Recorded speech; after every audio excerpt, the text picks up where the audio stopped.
నమస్తే ప్రజావాహిని. ఈరోజు సోమాజిగూడ ప్రెస్ క్లబ్లో మనతో పాటు రైతులు ఉన్నారు.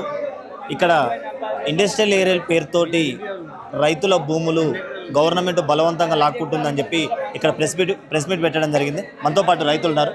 సార్ చెప్పండి, అసలు ఎందుకు గవర్నమెంట్ మీ భూములు గుంజుకోవాలనే ప్రయత్నం చేస్తుంది? అసలుకి కంపెనీలు అని అంటున్నాడు, కంపెనీలు ఏనికి కావాలి ఇవ్వాలని అన్నాడు. అంతే, అంటే పక్కన ఆచరణ తీసుకున్నాడు. మమ్మల్ని అట్లా చేస్తాడేమో అని భయం మాకు. అంతే, కలెక్టర్ ఆఫీస్కి పోయినాం, ఆడియో ఆఫీస్కి పోయినాం, వాళ్ళు ఏం చెప్తలేరు. ఎంఆర్ఓ ఆఫీస్కి పోయినాం, ధర్నా చేసినాం, వికారాబాద్ పోయి చేస్తున్నాం, కానీ ఎవరు సమాధానం ఏం చెప్తలేరు. మళ్ళీ ఆచరణ చేస్తారేమో అని భయం మాకు. అంతే, అంత తప్పితే ఏం లేదు. మేము ఇయ్యమనుకున్నాం, ఇయ్యం.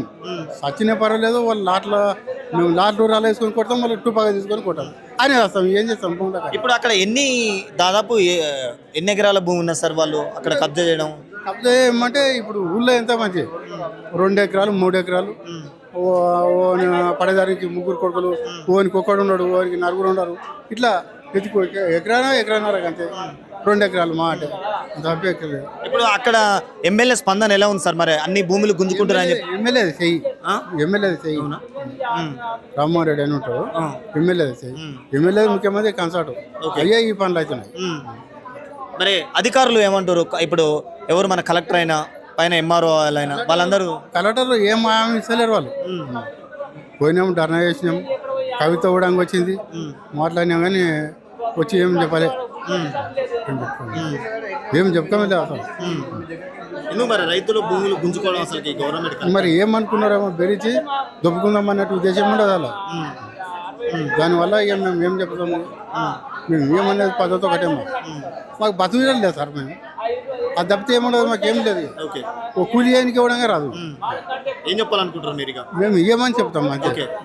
వాళ్ళు ఒకవేళ బలవంతంగా లాక్కుంటే భూములు మరి పరిస్థితి ఎట్లా ఉంటుంది? మరి ఎట్లా ఉంటుంది? మేము కలవాడతాం, సస్తాం, రాళ్ళతో కొడతాం, గొడవలతో నరకానికి పోతాం, తుపాలతో కొట్టుకోక సస్తాం అని మా భూములు. అంతకంటే ఎక్కేముంటుంది? భూములు, ఇండ్లు విడిచిపెట్టే ఎక్కడ పోదాం మేము? ఎక్కడ పోదాం సార్ మేము? బోర్లు ఇప్పుడు ఊరికి పిల్లల్ని ఇస్తలేరు. ఇప్పుడు నా కొడుకు పెళ్ళికున్నాడు, మా తమ్ముని కొడుకులు 3 ఉన్నారు పెళ్ళిళ్ళకు. భూములు పోతున్నాయంటే పిల్లల్ని ఇస్తలేరు. ఎట్లా చేయాలి మేము? ఎక్కడికి అయిపోతారు వాళ్ళు? పెళ్ళి ఎట్లా చేసుకుంటారు వాళ్ళు? ఇంత భయపెట్టుకోం ముఖ్యమంత్రి. ఇప్పుడు భూములకు గవర్నమెంట్ ఏమైనా నష్టపరిహారం ఏమన్నా చెల్లిస్తాయని చెప్తున్నా? ఏం లేదు, ఏం చెప్పడం లేదు, చెప్పడమే లేదు, అంతే, ఏం చెప్పడం లేదు. ఓ తనకన్నా పోయి కొననికే ₹1 కోటి 80-90 లక్షలు చెప్తున్నారు. ఎక్కడ కొంటాం? ఇంట్లేమో ఈ ఊళ్ళో, భూములేమో ఆ ఊళ్ళో, ఎట్లా పోయి కొంటాం? ఇక్కడ 2 ఎకరాలు అమ్ముకుంటే అదే వస్తుంది ఆ పరిస్థితి. ఇప్పుడు ఆ భూములకు డిమాండ్ ఉందా సార్? మరి ఉన్నా సార్. ఈ శంషాబాద్లో ఎయిర్పోర్ట్ వాడప్పుడు 80-90 లక్షలు కడితే ఇవ్వలేము మేము. అప్పుడు కూడా ఇవ్వలేము మేము. ఇక్కడ వాళ్ళు శంషాబాద్ వాళ్ళు వచ్చి అక్కడ వచ్చి అడిగితే ఇవ్వలేదు. అప్పటి నుంచి కూడా ఇవ్వకూడదు, మాకు జరుగుతుంది ఉన్నది అని ఇవ్వలేదు.